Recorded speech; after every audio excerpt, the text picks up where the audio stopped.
Bonjour, ici Olivier Laliberté, vice-président en communication pour le comité CPA de l'UQTR à Longueuil.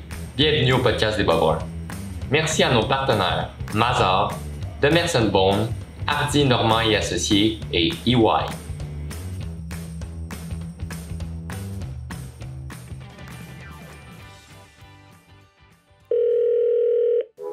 Donc, bonjour Nicolas, merci d'être avec nous. Salut Jérémy, ça va bien? Oui. Ça va bien, vous? Ça va très bien, très bien.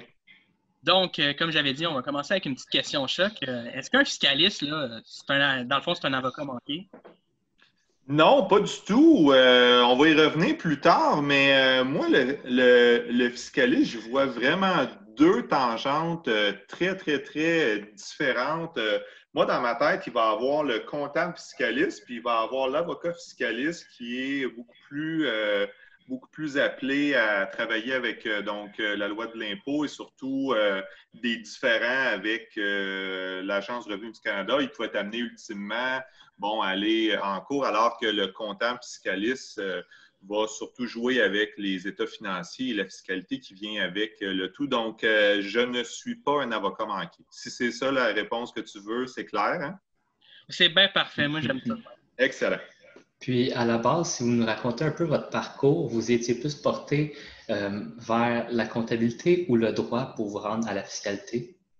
Moi, dans mon cas, la décision de m'orienter vers la fiscalité vient de... J'ai toujours aimé les affaires, j'ai toujours aimé l'administration.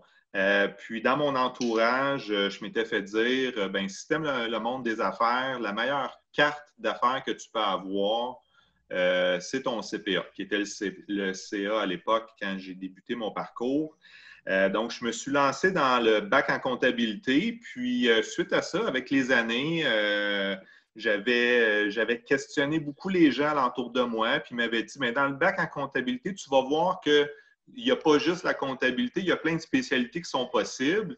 Puis, c'est la beauté, dans le fond, de cette discipline-là. Puis, à travers ton cheminement, mais il y a quelque chose que tu vas accrocher. Puis là, si je mets mon chapeau de directeur de programme, je me dis...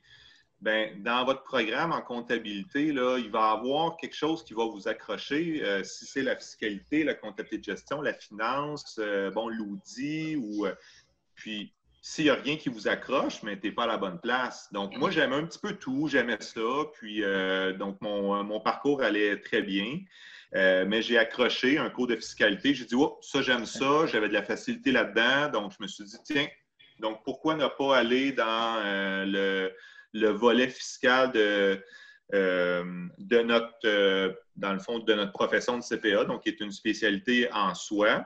Alors, suite à mon baccalauréat, tout de suite pour moi, c'était clair que j'allais faire mon CPA et je voulais poursuivre vers la spécialité de fiscalité. Donc, au niveau de mon cheminement académique, on pourrait dire que ça se résume dans le fond, c'est ça. Bac en sciences comptables, j'ai poursuivi vers le DES à ce moment-là.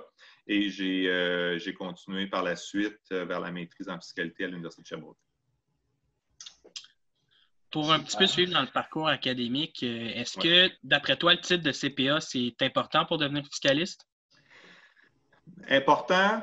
Non. Moi, je pense que c'est un bel atout parce que, encore une fois, je l'ai dit tantôt, le parcours de CPA va t'amener tout un bagage de connaissances qui va être utile pour discuter avec les clients. Le client ne veut pas juste parler de fiscalité avec toi, il va avoir des questions de finances, des questions de rentabilité de projet, de comptabilité. Donc, si tu veux avoir un discours complet et être capable d'accompagner, dans le fond, ton client le plus possible, donc, moi, je pense que la carte de visite de ton CPA avec la maîtrise en fiscalité, c'est clair que c'est un très bel atout. Il n'est pas obligatoire, mais je vous dirais qu'avec l'expérience que j'ai, je referai exactement le même parcours. Parce que je crois que c'est un beau complément. Donc, les deux cartes de visite, là, je parle de carte de visite, pour moi, c'est le titre de CPA, c'est donc le titre de MFISC. Donc, pour moi, c'est des cartes de visite. Bien sûr, qui t'amènent des connaissances et des belles spécialités, mais somme toute, je referai exactement le même parcours. Est-ce que vous pensez qu'il devrait y avoir un ordre spécifique pour les fiscalistes? C'est une bonne question, ça. Je pense que le sujet a déjà été abordé parce que, bon, n'importe quel donc, contribuable qui fait de la fiscalité depuis plusieurs années pourrait s'appeler fiscaliste. Ouais. Et c'est le cas. Il n'y a pas de règles pour ça, alors que, bon, n'importe quelle personne qui fait de la comptabilité peut s'appeler un comptable, mais ne peut pas s'appeler un expert comptable CPA. Donc, c'est là la nuance. C'est une bonne question, ça, parce que c'est un sujet qui a déjà été couvert. Moi, je pense que dans la mesure où on veut, donc, dans le fond, amener une expertise et un volet très spécifique à notre domaine de la fiscalité, un autre professionnel pourrait surtout encadrer la profession de fiscaliste. Malgré que l'ordre des CPA, bien sûr, quand tu es sous le chapeau de CPA et tu fais de la fiscalité, bien sûr, donc l'activité fiscale est encadrée et de plus en plus encadrée.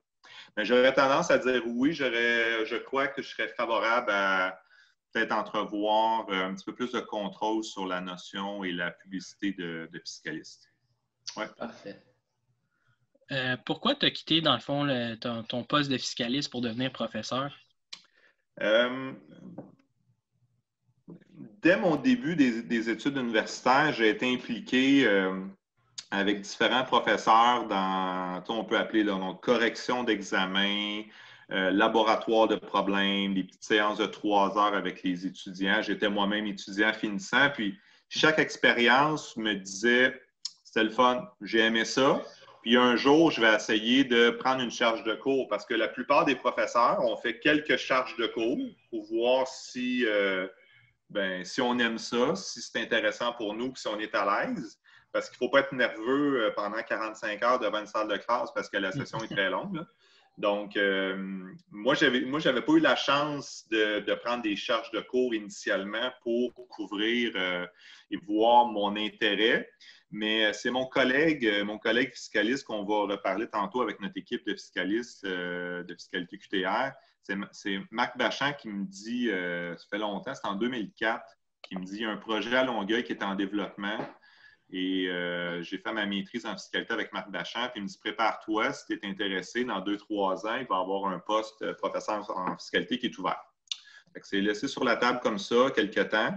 Puis lorsque l'occasion est arrivée, dans mon cheminement de carrière, j'étais rendu à une étape où je me demandais est-ce que je vais dans l'enseignement, est-ce que je vais dans le fond de façon à mon compte, donc fiscaliste un peu plus autonome. J'étais dans les cabinets comptables à ce moment-là. Et je me suis dit, bon, l'offre est là. Souvent, c'est une question de timing. Donc, go, on y va. Puis, honnêtement, c'était un test au début parce que je n'avais jamais été en 45 heures là, devant les étudiants. Puis, honnêtement, dès la première session, ça a été une piqûre. Moi, j'adore être en classe devant les gens. J'aime la relation avec vous autres. Pour ça, j'aime ça faire ça avec vous également. Donc, pour moi, c'était clair que je dis, c'est beau, je ne retourne pas en arrière. Puis, ça fait déjà donc 12 ans, depuis 2008, là, que je suis professeur pour l'UQTR. Et combien de temps en tant que directeur de programme? Oui, ça aussi, ça fait longtemps. Ça fait, dans le fond, dès mon embauche, c'est sûr que, donc, en tant que professeur de fiscalité, donc, je n'avais pas de doctorat. Donc, maintenant, les professeurs, donc, s'ils n'ont pas de doctorat à leur actif, donc, c'est une obligation d'embauche. Dans mon cas, on se reporte, ça fait quand même 10 ans. L'obligation n'était pas là, mais surtout, mon mandat était de développer le campus de Longueuil. Donc, c'est sûr que ce n'était pas compatible avec le fait de compléter un doctorat en même temps. Alors, à ce moment-là, je suis directeur de programme depuis 2010. Donc, j'ai succédé à Michel Legault qui avait parti le campus à l'époque avec brio. Donc, j'ai pris le flambeau, comme on dit. Ça prend quelqu'un qui porte le flambeau. Et donc, je le porte depuis bientôt 10 ans. On a une belle équipe de professeurs. Puis, je vous dis, depuis chaque année, je trouve que les étudiants sont bons, sont motivants, sont inspirants. Donc, moi, je suis là pour 10 ans. On verra combien de temps qu'il me reste à la barre. Ça prend des collègues qui nous font confiance aussi, hein, parce que si on est seul dans le bateau, on ne s'en va pas loin. Hein. Donc, j'ai une belle équipe qui me fait confiance. J'ai une belle relation avec les étudiants. Alors, à ce moment-là, ça va bien. Est-ce que vous pouvez nous expliquer un peu les principales tâches d'un directeur de programme? Quelles tâches qui se répètent de façon annuelle ou de façon plus saisonnière? Oui, mais en fait, quand dans le fond, tu m'avais adressé cette question-là un petit peu plus tôt, je me suis fait un petit calendrier, puis je me suis dit, qu'est-ce que je fais dans mon année à titre de directeur? Puis il y a un peu des grandes séquences là, en termes de tâches. Puis si on peut diviser ça, si on est par exemple au mois d'août, juillet-août actuellement, donc pour l'automne, à ce moment-là, ben, c'est vraiment, on est en préparation, les inscriptions de l'automne pour un peu, un petit peu les retardataires, ceux qui ont un petit peu à la dernière minute. Donc, s'assurer que toutes les charges de cours soient comblées pour l'automne. Puis après ça, on rentre vraiment dans notre période, je dirais, de septembre à octobre. On est vraiment dans le nouveau. Donc, l'encadrement des nouveaux étudiants, il y a beaucoup de questionnements. Il y a des nouveaux enseignants aussi. Alors, je vous dirais que je vais dédier ma période de début d'automne vraiment à la rentrée scolaire. Suite à ça, on est vraiment dans un mode déjà donc, de promotion d'activités donc on pense tout de suite à l'autre automne. Là, dès que les étudiants, par exemple, de l'automne 20 vont rentrer, bien, quelques semaines plus tard, on pense tout de suite à l'autre automne 21. Alors, on va se mettre en mode promotion, contacter les étudiants, répondre aux étudiants qui se posent des questions pour leur rentrée universitaire de l'année prochaine. Alors, ça va, je vous dirais, jusqu'au temps des fêtes, jusqu'en début de session janvier. Puis, ben, dites-vous une chose, chaque début de session vient avec un changement de cheminement pour certains étudiants, un échec. Donc, il faut revoir un peu l'inscription pour la nouvelle session. Donc, c'est clair que le premier 2-3 semaines de chacune des sessions, là, je vais accorder beaucoup de temps à ça. Donc, au printemps, à ce moment-là, ben, on est en préparation. C'est les admissions d'automne, inscriptions d'automne. Et ça se termine, je vous dirais, la dernière phase de l'année, mai, juin, juillet. On va être plus en suivi des étudiants pour l'année. Donc, les étudiants en difficulté, on va les contacter. On va s'assurer que leur plan fonctionne. Donc, Jérémy, justement, il faudrait qu'on se parle demain. Là. C'est une blague, bien sûr. Donc, c'est un petit peu ça là, qui vient terminer l'année au niveau de notre direction pédagogique, mais en tout temps, je vous dirais au jour le jour, c'est des réponses sur les questionnements divers. Des fois, on est un petit bureau de consultation en psychologie, hein, parce qu'on, sans voir toutes les capacités, toutes les connaissances, ben, les étudiants viennent nous voir, on est la première porte. Alors, on essaie d'encadrer le mieux possible nos étudiants. Puis justement, le centre hors campus de Longueuil de l'UQTR, il aura bientôt 15 ans. Est-ce que vous êtes fiers de sa progression? Oui, honnêtement, ça va super bien parce que quand j'ai été embauché, le plan de match du centre hors campus de Longueuil était d'accueillir environ 40 à 50 étudiants qui provenaient du programme DECBAC qui est conjoint avec le Collège Édouard-Montpetit. Alors, on avait un horizon de 40 à 50 étudiants. On s'était dit environ 4 professeurs vont être capables de couvrir donc, les sujets, les cours importants, avec bien sûr un jumelage avec des chargés de cours et des professeurs de Trois-Rivières. Mais après quelques années, on a commencé à ouvrir donc, le baccalauréat au complet avec donc, les étudiants qui ont des techniques, qui ont fait donc, un DEC général de d'autres collèges. Et là, dans le fond, d'une année à l'autre, on a doublé notre clientèle. On a atteint 75, 80. Donc là, je vous dirais aujourd'hui, donc au premier cycle, on a environ une centaine d'étudiants qui commencent par année. Et donc le deuxième cycle, qui est notre programme très, très, très populaire également, qu'on accueille plus de 50 de nos étudiants qui ne sont pas finissants au baccalauréat de l'UQTR. Donc, moi, quand je vois qu'on a un bassin d'étudiants d'environ 250 à 300 étudiants et même 350 actifs à Longueuil, c'est quand même un bon succès. Et surtout, on est rendu à 7 professeurs, bientôt 8.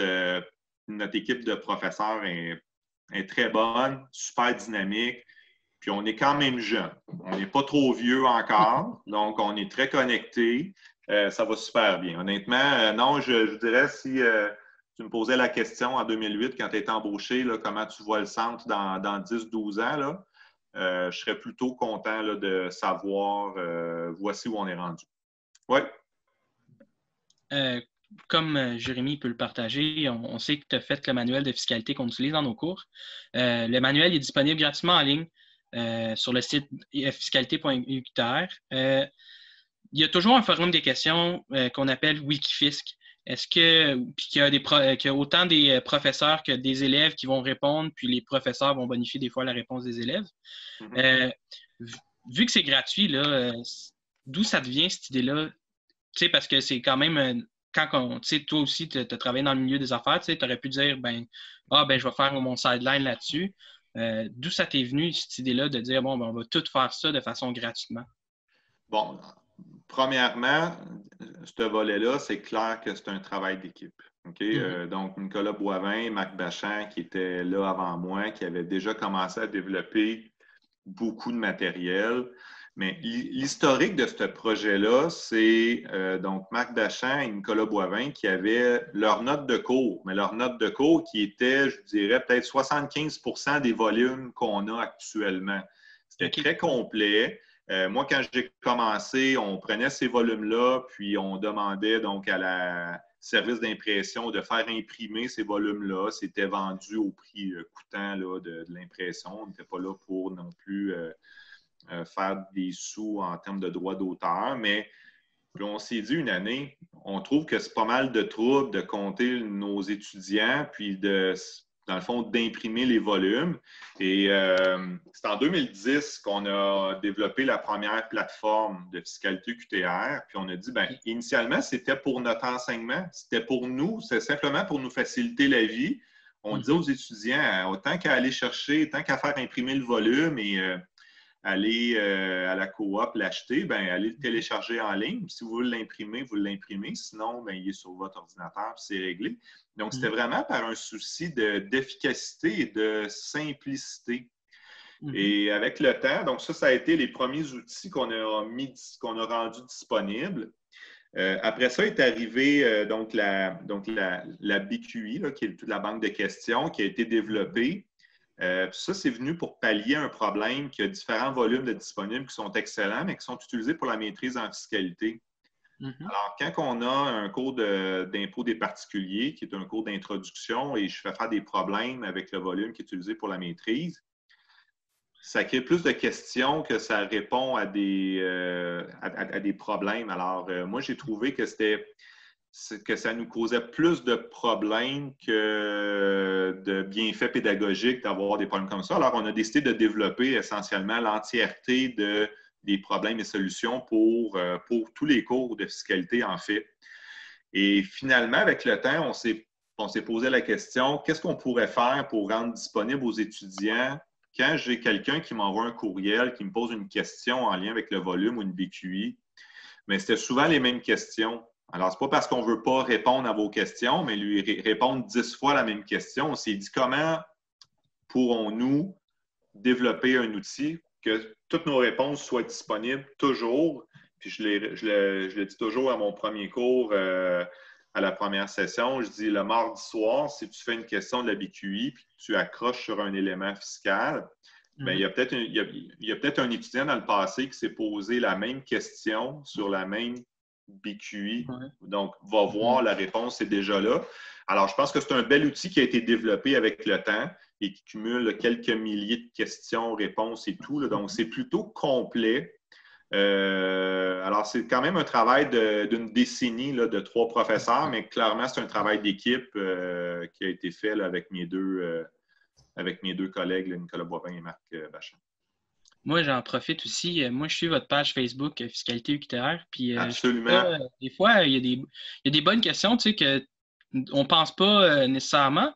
Puis, je me dis, comment vous en êtes venu aussi à dire, OK, sur Facebook, on va donner des conseils, si on peut dire, par rapport à la fiscalité, tu sais, parce qu'il y a beaucoup d'avocats qui vont dire, moi, je n'aurais jamais fait ça parce que ça m'engage de façon professionnelle, puis je ne suis pas sûr je ne serais pas sûr. Tu as raison, il y a toujours un risque professionnel. Il y a toujours un risque professionnel quand tu réponds à une question fiscale. Ça, c'est clair. Mais je pense que les membres ont saisi l'esprit de cette plateforme-là. C'est de la collaboration, c'est gratuit. On t'envoie le plus d'informations possible. Mais c'est clair que qu'un contribuable qui veut aller chercher une réponse. Puis malheureusement, des fois, on a des questions de contribuables extrêmement poussées qu'on se dit, là, je pense que tu devrais consulter un fiscaliste et surtout payer pour ce conseil-là. Alors que maintenant, je pense que la plupart des questions des membres, c'est vraiment des questions de votre vie courante, très utiles.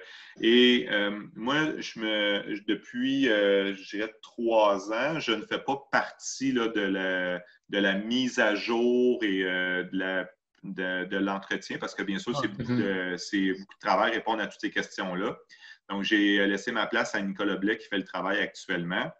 Mais ce qui m'étonne de cette plateforme-là maintenant, c'est le nombre de professionnels, autant chez Revenu Québec, des fiscalistes, qui répondent aux questions. On a des anciens étudiants que je sais très bien qui sont dans les instances gouvernementales. Le niveau de réponse, je suis extrêmement surpris. Et pas plus tard que quelques semaines, j'ai envoyé un courriel à mes collègues. J'ai dit honnêtement, les réponses qui sont fournies actuellement sur la plateforme, je n'aurais pas fait mieux. Là. C'est excellent. Donc, bref, oui, c'est une très belle plateforme qui répond aux questions de tous les jours là, de l'ensemble de la population et des membres. Puis justement, comment vous faites pour organiser la mise à jour annuelle du livre? La mise à jour, bien que c'est un travail d'équipe, chaque professeur a son mandat plutôt précis. Par exemple, donc chaque volume, on va avoir une personne responsable par volume. OK. Donc, une personne qui va faire la mise à jour complète et parfois, on va demander à un collègue simplement de faire une deuxième revue pour éviter certaines coquilles où il y a quand même beaucoup de détails dans ces volumes-là. Alors, bien que c'est ça. Donc, oui, la plateforme, c'est un travail d'équipe, mais je vous dirais que quand on regarde, chacun des éléments est quand même scindé. Donc, si on parle là, des tomes 1, tome 2, Nicolas Boivin va s'en occuper. Moi, je vais m'occuper du volume de réorganisation et planification fiscale, alors que Marc Bachand va s'occuper des volumes qui sont beaucoup plus attraits aux finances et à son cours là, de planification financière et fiscale. Donc, c'est quand même très bien séparé comme travail. Puis au niveau de la gratuité, tu en as parlé tantôt, pourquoi qu'on n'a pas décidé de vendre les volumes ou je dirais pour nous, je dirais l'esprit premier, c'est le partage de connaissances. C'est le partage de connaissances. De notre côté, on s'est dit, bon, on est employé à temps plein de l'UQTR qui paye notre salaire. Alors, si on développe du matériel sur notre temps de travail, pour nous, c'est correct. On est tout à fait à l'aise. Puis, la gratitude puis le paiement, on ne le reçoit pas juste en argent. Hein? On le reçoit justement par plein de messages qui nous disent merci pour votre matériel.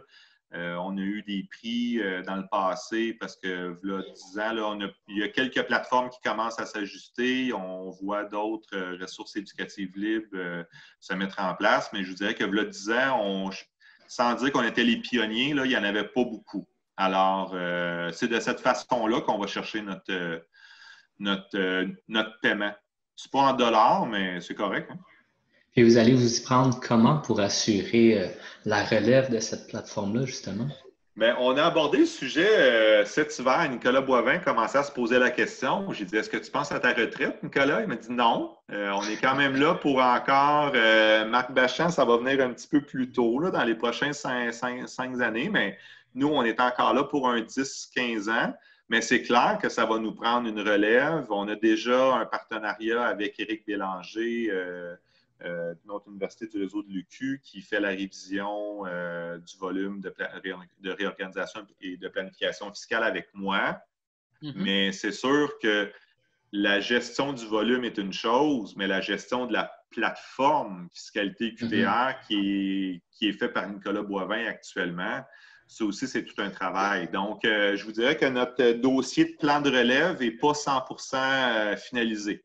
Il nous reste des choses à faire, mais en même temps, ce n'est pas à court terme. On peut penser que c'est dans un horizon peut-être de 10-15 ans, peut-être. Ah, super. Un petit peu plus dans le général, qu'est-ce que vous diriez à quelqu'un qui croit qu'il paye trop d'impôts pour ce qu'il reçoit comme services du gouvernement?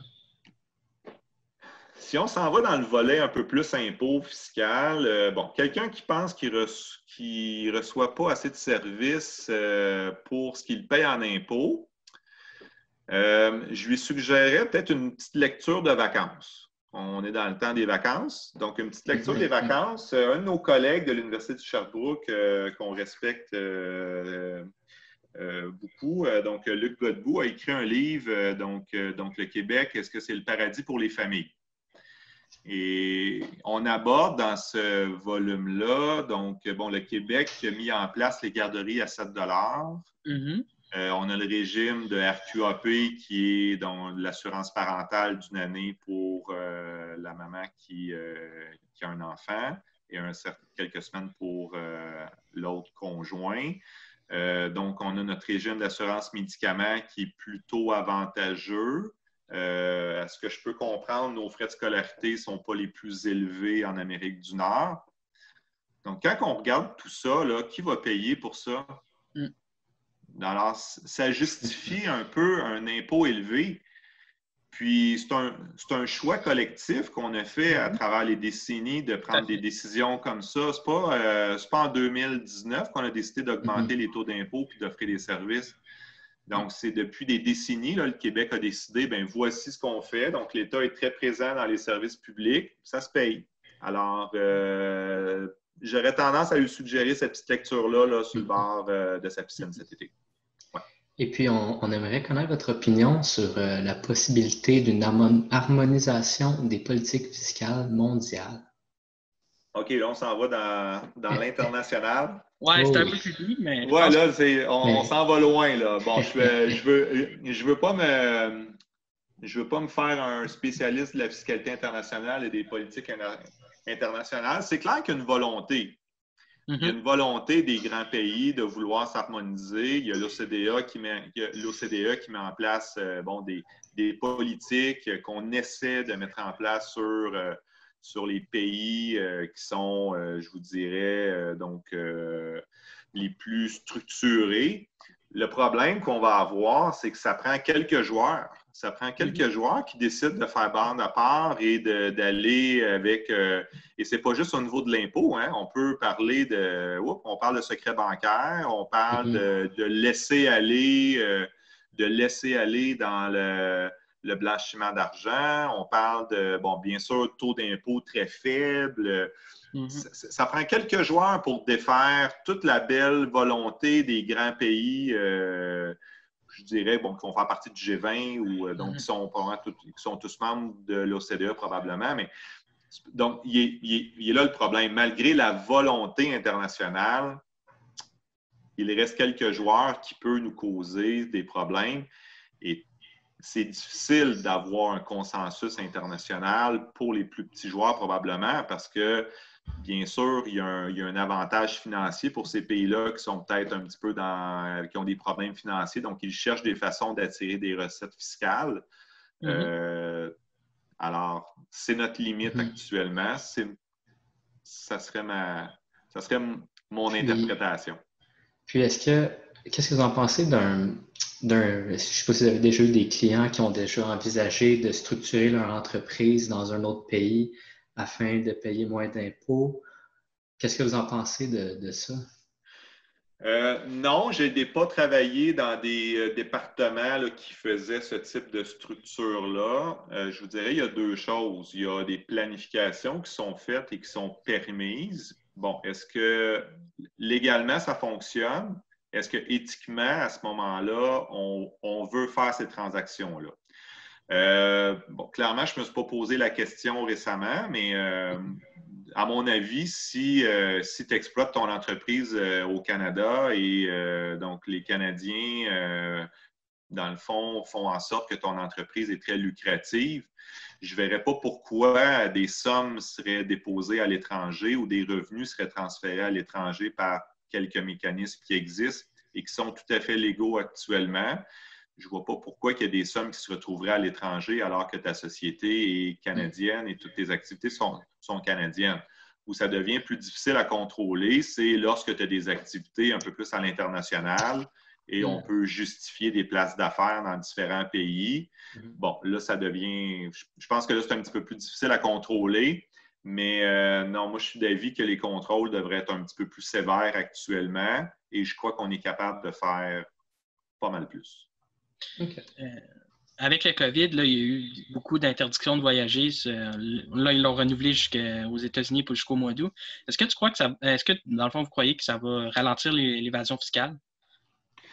Non, je pense pas. Hein. Je pense que le confinement, bon, ça a peut-être ralenti 2-3 semaines parce que tout le monde a été sous le choc, là, mais à moins que quelqu'un voulait partir avec des valises pleines d'argent aux États-Unis, ça va être peut-être un peu plus difficile, là, mais vous comprendrez qu'avec la technologie de communication qui a pris un pas de géant dans tous les domaines, moi-même, on a été confronté dans l'enseignement. Donc, faire tous les cours des plateformes web. Je pense qu'on a fait un bond de quelques années en avant avec les derniers mois. Alors non, avec les structures qui sont en place par les gros joueurs qui faisaient à l'époque ce type de transaction-là, je serais plutôt surpris qu'ils soient freinés par le... Donc, c'est pas le voyage. Là. On n'a pas besoin d'aller à l'étranger là, pour effectuer ces transactions-là. Donc, ma réponse serait non à ce niveau-là. Okay. Est-ce que vous pensez de la mentalité qu'il faut avoir le plus de dépenses déductibles pour réduire notre revenu d'entreprise, puis dans le fond, avoir un moins gros revenu imposable? Bon, se créer des dépenses. Donc, c'est ça, hein? Se créer des dépenses pour payer moins d'impôts. Se créer des dépenses pour payer moins d'impôts. Bien, moi, je vois deux choses ici. La première chose qui m'agace un peu, parce que donc l'actionnaire qui veut se créer des dépenses, il ne faut pas se le cacher. Donc, l'actionnaire peut être tenté d'aller, dans le fond, pousser des dépenses personnelles dans sa société pour pouvoir les déduire, alors que personnellement, ce n'était pas déductible. Donc là, moi, ici, j'ai un problème. J'ai un problème fiscal, j'ai un problème d'éthique. Puis là, tu sais, je ne veux pas m'embarquer là-dedans parce que tant qu'à ça, ben pour moi, tu ne respectes pas les règles fiscales. Mais j'ai effectivement déjà entendu, certains clients et autres, j'ai beaucoup de bénéfices cette année, on va dépenser pour ne pas payer trop d'impôts. Ma réponse était plutôt simple. Je leur disais, est-ce que ta dépense est nécessaire? Est-ce qu'elle est utile à ton entreprise? Si la réponse est oui, fais ta dépense. Allez. Mais si ta dépense n'est pas déductible, si le simple fait, c'est de réduire ta charge fiscale, je lui ai posé la question, quel est ton taux d'impôt en fiscalité? C'est quoi ton taux d'impôt? Supposons qu'il est de 15 %. Alors, si tu me dis que tu dépenses $1 qui n'est pas nécessaire pour ton entreprise, sauf 15 sous, et tu en lances 85 par la fenêtre. Est-ce que tu as fait ta dépense ou non? Alors, pour moi, c'est un peu difficile parce que cette question-là, j'ai toujours tendance à penser qu'on va augmenter les dépenses, mais c'est dans une optique d'amener des dépenses personnelles dans la société. Et là, à ce moment-là, moi, je dirais, je suis plutôt fermé, mitigé, bien sûr, où on va appliquer les règles davantage à l'actionnaire qui s'appliquent à ce moment-là. Puis, ça doit être dur à repérer. Des fois, une facture, mettons, qui serait supposée être personnelle, que dans le fond, on fait juste changer pour mettre, mettons, le nom de l'entreprise. Ça doit être dur à repérer dans ce cas-là. C'est très dur à repérer. Je pense que le rôle revient au comptable, le rôle revient au CPA, parce que celui qui regarde les factures en fin d'année et qui produit les états financiers, il va avoir différents niveaux de certitude qu'il va appliquer aux états financiers, mais à partir du moment où on fait certains contrôles, il y a des dépenses qui sont mises en doute et qui sont douteuses. Bien, je pense que c'est le rôle du CPA de faire sa job. Puis ça serait quoi faire sa job à ce moment-là? Faire sa job, c'est de conseiller son client puis de lui dire voici la règle. Donc, est-ce que tu es conscient que ta dépense personnelle ici que tu appliques dans la société, ça ne fonctionne pas? C'est sûr que certains clients vont peut-être te répondre on va le faire pareil. Alors, c'est à toi, à titre de professionnel à ce moment-là, d'exercer ton travail, ton jugement, puis de dire est-ce que tu es prête à sanctionner un acte comme ça oui, peut-être que tu vas le perdre, ton client. Ben, je pense que ton rôle de CPA te permet de perdre un client pour garder ton jugement et ton éthique. C'est sûr que ça peut amener des décisions difficiles, ça c'est sûr. Y a-t-il comme des signalements à faire ou... Ben, des signalements à faire, je vous dirais, dans un premier temps, c'est de tenter de faire appliquer donc, les règles usuelles, donc les bonnes règles qui s'appliquent. Si la relation s'en vient à une cessation de relation d'affaires, c'est à vous de voir à ce moment-là. Ça va devenir difficile. Après ça va être quoi le traitement qui va être applicable pour le client. Et pour le passé, ben, si c'est vous qui s'occupiez de ce client-là dans le passé, ben, on vient un peu sanctionner nous-mêmes. C'est un petit peu mon interprétation. Mais je pense qu'ici, il y a un peu on a un rôle à jouer, là. C'est pas juste on prend les chiffres du client, on fait les états financiers, on fait les déclarations de revenus. On a un rôle de professionnel et de conseiller à faire. Et il faut pas le négliger, ça.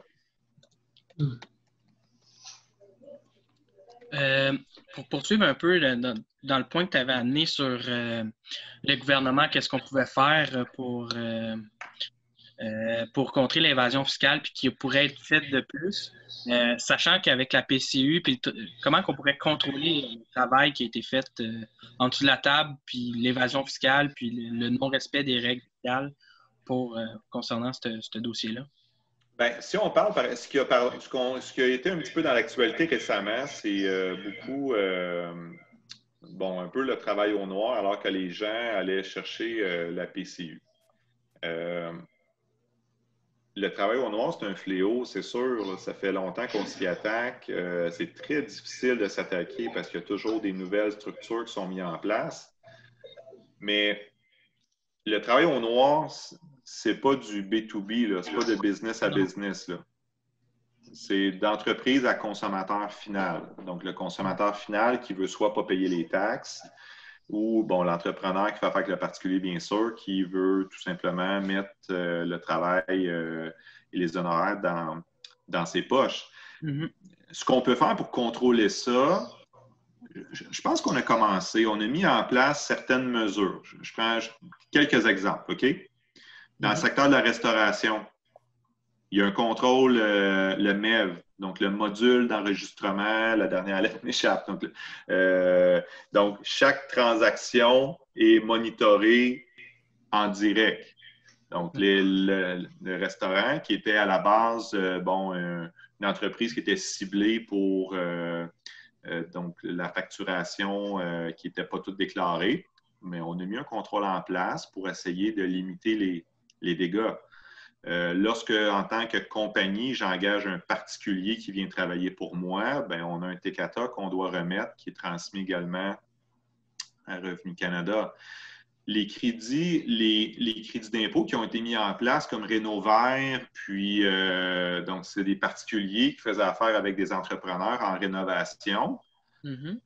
Maintenant, le particulier, il a vu sa facture parce que ça va lui permettre de réclamer un crédit d'impôt pour ça. Alors, le travail au noir est plus difficile. Alors, c'est des mécanismes comme ça de contrôle. Oui, c'est plus lourd. Oui, ça demande plus de paperasse, c'est clair. Mais est-ce que ça vaut la chandelle pour, à ce moment-là, augmenter les recettes fiscales de l'État? Moi, je pense que je n'ai pas besoin de répondre à cette question-là. Puis, dans l'un de vos articles qui s'appelle « Vos finances pendant et après le confinement », oui. Vous conseillez aux lecteurs de prendre conscience de l'importance de saines habitudes financières. Est-ce que vous pensez, qu'est-ce que vous pensez dans le fond de la situation financière des Québécois en ce moment en temps de pandémie? Ça, c'est un article qui avait été fait pour donc, la revue interne de l'UQTR, donc NEO. Je fais quelques articles annuellement. Et en temps de pandémie, on était tout le monde à la maison. Puis, je me suis dit, on va essayer, dans un premier temps, de prendre conscience de nos dépenses. Puis, on martèle beaucoup le budget. Faire votre budget, pas nécessairement les compiler chacune des dépenses, chaque dollar dépensé, mais globalement, dans quel poste budgétaire vous allez dépenser votre revenu mensuel. Et moi, je me suis dit, au mois de mars, puis jusqu'au début avril, là, on était pas mal tout le monde chez nous, puis le budget post-loisirs et divertissement était plutôt nul. Alors, je me suis dit, moi, je pense que c'est le temps de faire un exercice, de faire l'exercice on est, je dirais pas en besoin essentiel, là, mais ce sont nos dépenses usuelles, nécessaires pour l'habitation, le déplacement qui était même limité et l'alimentation. Donc, faites votre budget avec ce mois-là. C'est drôle parce que suite à cet article-là, j'ai eu plusieurs courriels qui m'ont dit hey, mon compte de carte de crédit n'a jamais été aussi bas au mois d'avril. Ah, mais premièrement, c'est une bonne nouvelle parce que peut-être tes revenus ont été un peu à la baisse dans cette période-là. Mais je dis, profite-en donc pour compare ton relevé de carte de crédit de février, pas celui de janvier, là, parce qu'on s'entend qu'en janvier, il y avait un certain temps des fêtes qui vient gonfler ton compte de janvier. Mais prends ton compte de février, compare-le avec le mois de mars, puis regarde, là, qu'est-ce que tu as fait? As-tu des constats à faire? Puis si tu as de la misère à arriver, puis tu constates que tu as 600-700 $ au restaurant dans le dernier mois, on peut peut-être prendre conscience. Est-ce que c'est essentiel comme dépense? Je suis pour la vie sociale, c'est super important. Mais est-ce que ça peut te permettre de prendre certaines décisions, prendre certaines réflexions en lien avec ce dernier mot? Donc, c'est un peu ça que je voulais lancer comme message. Somme toute, je crois que les mesures gouvernementales ont permis quand même d'assouplir l'état d'urgence de certaines coupures au niveau des emplois. On va peut-être en reparler plus tard. Bref, je pense qu'on a toujours des questionnements à se faire. C'est un questionnement annuel, un questionnement budgétaire. On essaie de marteler ça de plus en plus. Un peu pour poursuivre dans ce que tu parlais, là, il y a beaucoup, on voit beaucoup sur les internets aussi, à travers les discussions avec certaines personnes que j'ai eues. C'est souvent, on va dire, c'est plate parce qu'à l'école, ils nous ont pas montré comment avoir un plan économique, monter un budget, faire ses impôts, comment que ça fonctionnait. Qu'est-ce que tu penserais peut-être de mettre ça un peu plus de façon obligatoire, peut-être au secondaire ou plus au cégep, là, je ne sais pas. Au secondaire, il y a le projet là, de Mes finances au secondaire. Donc, c'est un cours qui va devenir obligatoire dans le cursus du secondaire.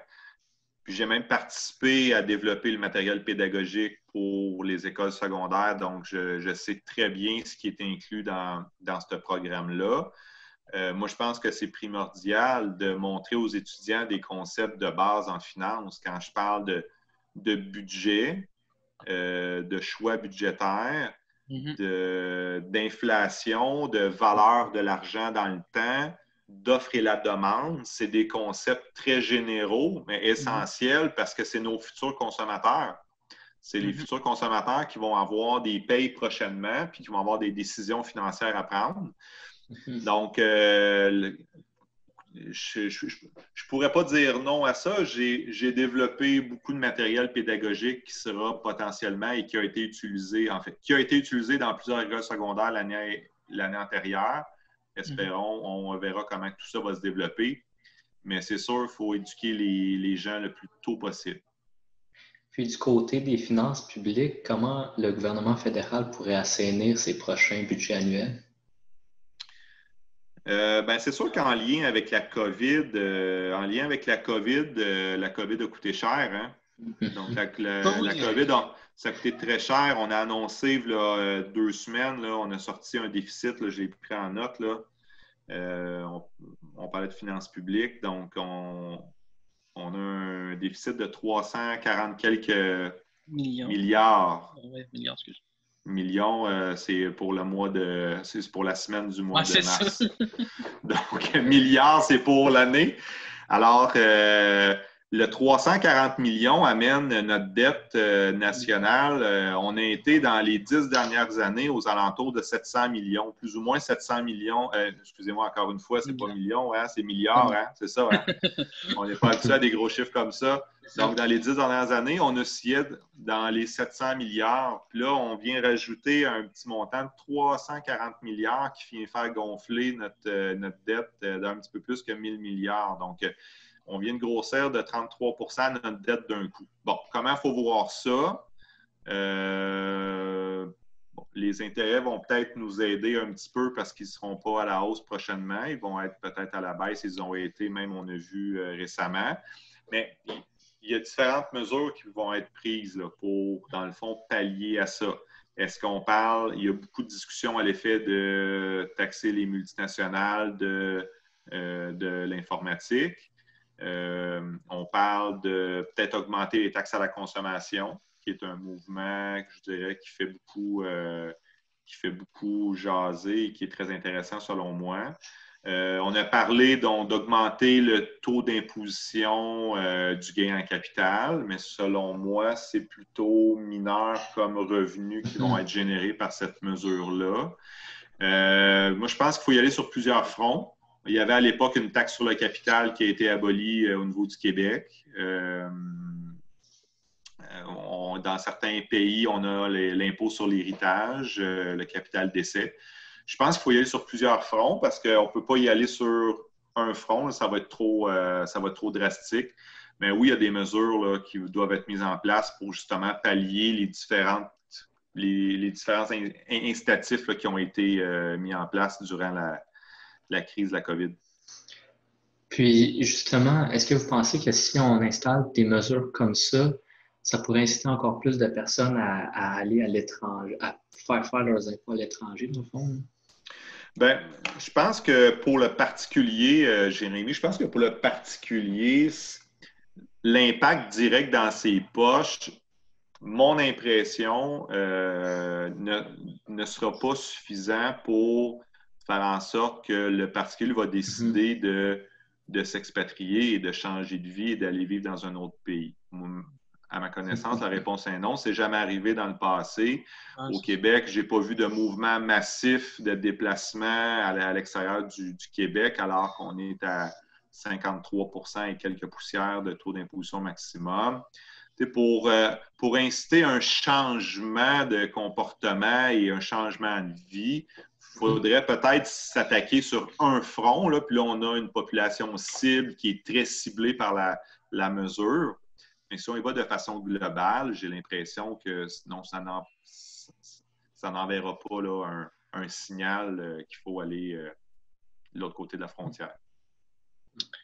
Est-ce que, selon toi, il va y avoir... ça serait bien qu'à travers, autre que la politique fiscale, d'aller financer peut-être du côté des obligations d'épargne du Canada ou c'est pas une solution viable, selon toi? Bien, ils vont probablement se financer avec ça parce que le taux d'intérêt est tellement faible actuellement que ça peut être intéressant d'aller se financer avec les obligations, c'est sûr. Encore une fois, je ne suis pas un spécialiste de financement gouvernemental, mais c'est une option à envisager dans le sens où, avec un taux d'intérêt que les obligations vont payer dans la prochaine année, je ne vois pas pourquoi on se priverait d'un financement comme ça. Là. Donc, ça peut être une avenue, effectivement, mais je vais laisser les conclusions pour les pros dans ce sujet-là. On va se garder une petite gêne ici. Puis, pour conclure, qu'est-ce qu'on peut vous souhaiter pour l'avenir? Qu'est-ce qu'on peut me souhaiter pour l'avenir? Ouais. Ouais, c'est une belle question, ça. Qu'est-ce qu'on peut me souhaiter pour l'avenir, la prochaine année ou ma prochaine décennie? Puis même aussi, sky's the limit. Sky's the limit. Qu'est-ce qu'on pourrait souhaiter pour l'avenir du Québec aussi, dans le fond, et du Canada? Okay, je vais commencer par moi. Ouais. Non, moi, je vous dirais, qu'est-ce qu'on peut me souhaiter? Je vous dirais, ma dernière décennie a été plutôt intéressante. Puis, moi, je me souhaite d'avoir encore des défis. Ma dernière décennie a été un défi professionnel, ça a été le monde de l'enseignement. Famille, ça a été avec les jeunes enfants s'ils deviennent des ados. Alors, prochaine décennie, on va garder une belle relation avec les ados. C'est une autre relation. Puis, côté professionnel, mais ça va être de garder, je vous dirais, j'espère de garder la passion de ce que je fais. Je vois des professeurs, je les appelle mes vieux loups, les sages, là, qui sont près de leur retraite. Ils sont passionnés encore, puis ils font leur travail probablement de la même façon qu'ils le faisaient à l'époque.